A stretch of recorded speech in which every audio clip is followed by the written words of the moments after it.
because it's a drug-infested neighborhood, because there's thieves here, because you're from a poor background, you're a minority, you're not smart enough. It's going to show you all that, right? As an excuse, because you asked the wrong questions. You got to ask the right question. Ask yourself, okay, I know my situation, but how can I make this happen? How can I change this? And your mind goes back and looks up the files, and now it looks for creative ways to make things happen, to change your life. You see? And that's how you become creative. And there's nothing that can be created. The universe is full of ideas and energy and power that if you start tapping into that infinite mind, right? The intelligent design, which we all call God, most of us, right? You become creative, you can make things happen. All right, so I want to talk about your first business that you opened. Where was that and what was it for? Okay. I had many businesses, so, trials and error. I remember having a business renting videotapes, okay? I remember having an auto club. Remember that? I had an auto club.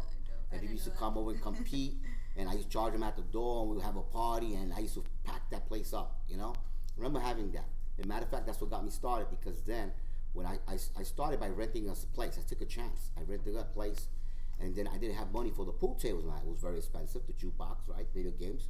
So I did a little research, and I found out that these vending machines, a lot of these companies, they'll bring the vending machines for free.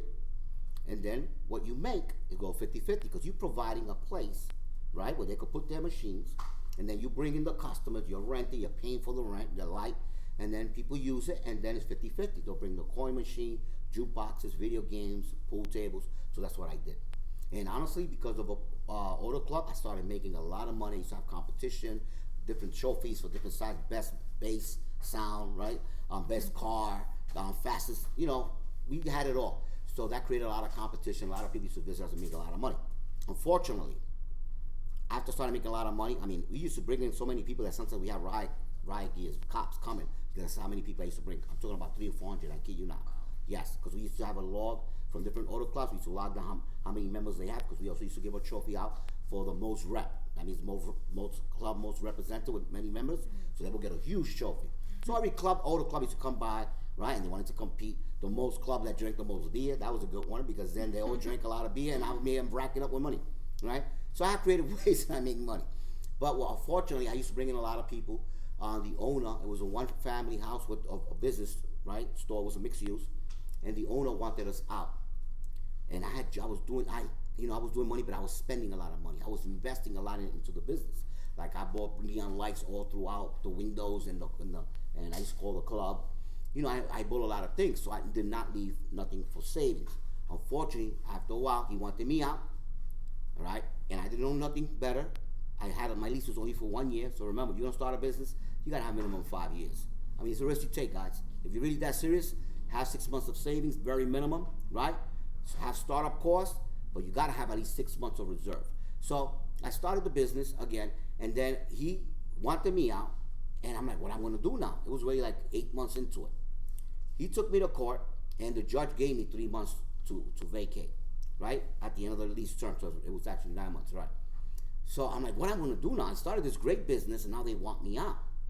So I told the guy of the vending machine, okay, they throwing us out. I said, no, they're not, they're throwing you out. I said, no, they're throwing you out too, because he's gonna repeat what we're doing, but he's gonna put his own pool tables. He's not gonna have your pool table.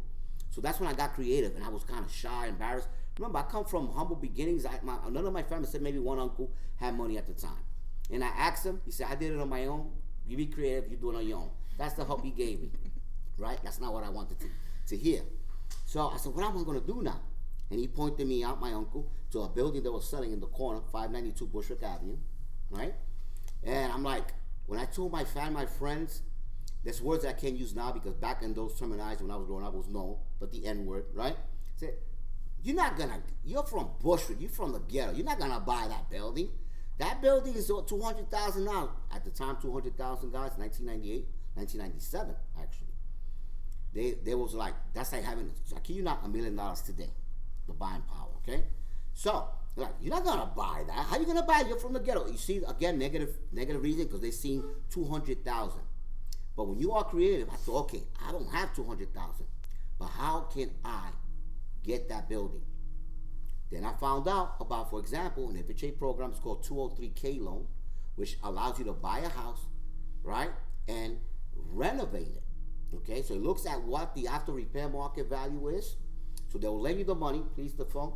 They will lend you the money, and then what happens is they come send out a licensed contractor, or you get a licensed contractor that is qualified by FHA, and then what they do is, they rehab the property in 4 steps. They come, they rehab the property. So I did that. The point is how I made it happen. I told him they're throwing us out.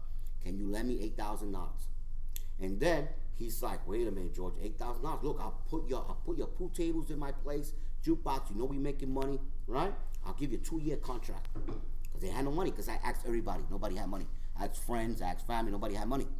And I was scared that I was going to get evicted, and how am I going to lose all this money that I was making?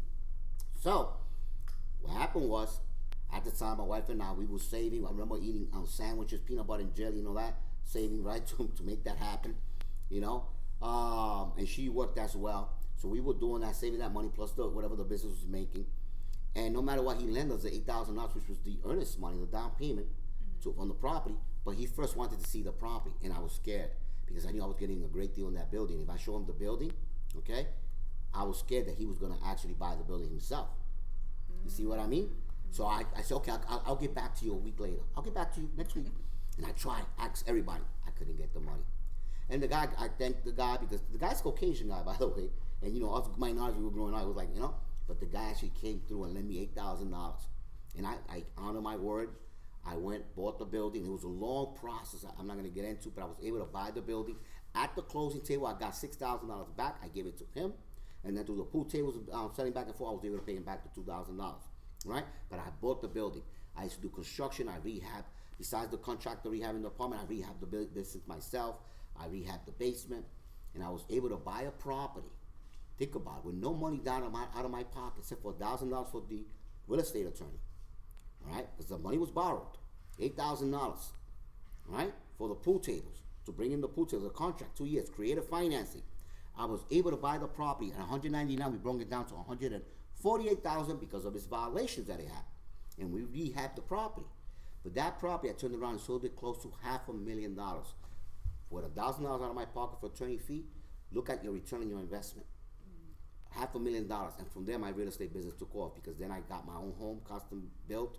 I bought a foreclosure, fixed it up, rehab it, pull off from the equity, bought another property, rehab it, pull off from the equity, bought another property, rehab it, pull from the equity, bought another property. Next thing you know, I owned the whole freaking block, okay, and a half. Then I started buying houses elsewhere, and I did that, but I grew too fast, and I had some savings. I had like $100,000 that I lent to someone else, a family member, for a huge deal, and they fell through. They got taken care, they took them.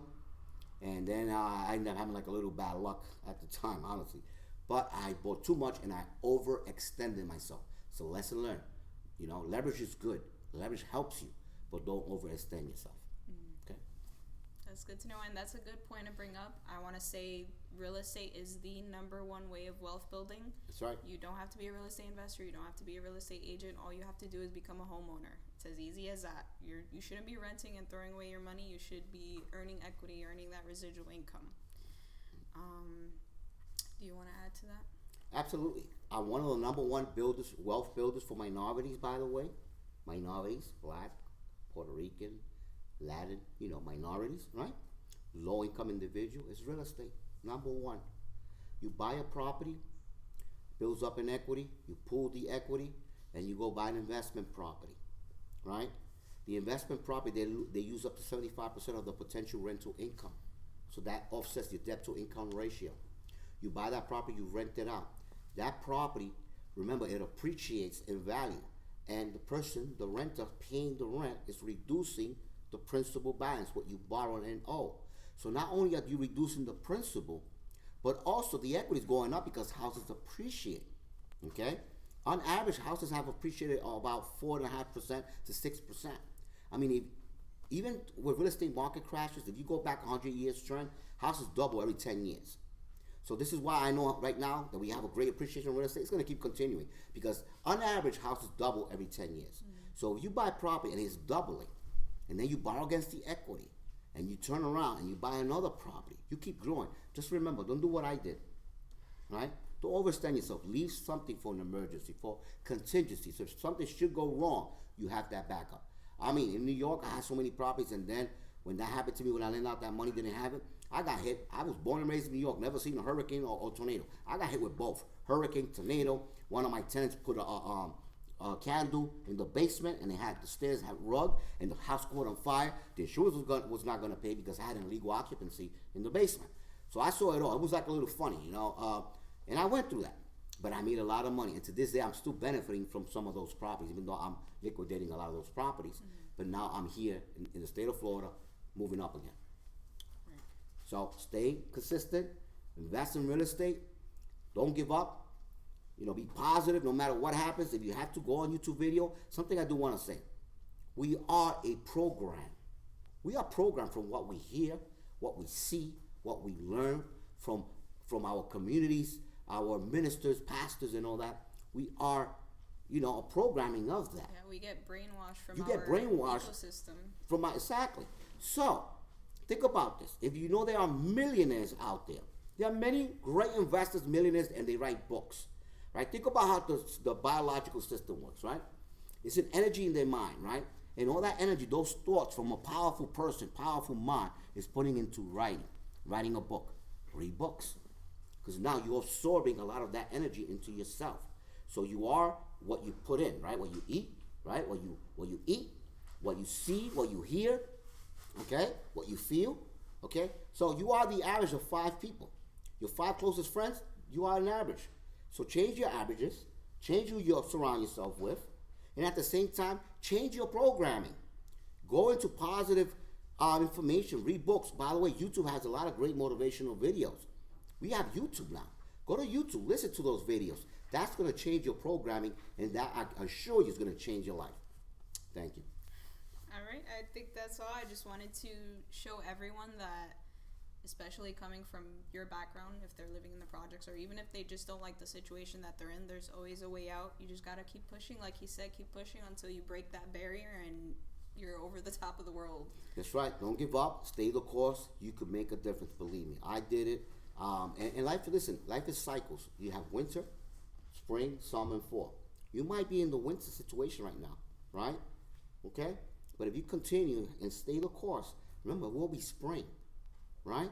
Where the flowers blossom, and then you got summer where you get all your fruits and in the fall. But my point is, stay the course. You may be going through a cycle right now. Life is a cycle. Right now, I'm doing great.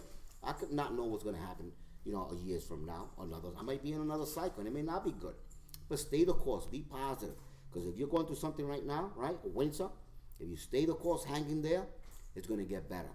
Remember, I went through, I can't say depression, but honestly, I was depressed. Think about it. I lost my spouse since I was just 12 years old. My family was divided. My assets was frozen. My income was drastically reduced. I mean, it was almost something like diabolic, almost like a curse, what I went through, honestly. And let me tell you, you get a lot of bad thoughts. But I was strong enough to hang in there. Say, no, it's going to get better. And it was hard. Scream it out. Cry if you have to. But don't give up. Stay the course, and I assure you life will change and it will be better.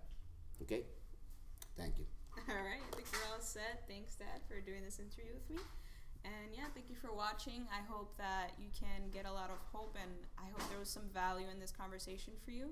Again, I'm Samantha, Realtor with Bellalago Brokerage, here for all your real estate needs, and that is my broker. If you need anything to list your home, even looking for rentals or to sell, we're here for you. Thank you for watching. Like, comment, and share. And remember, God bless. Stay the course.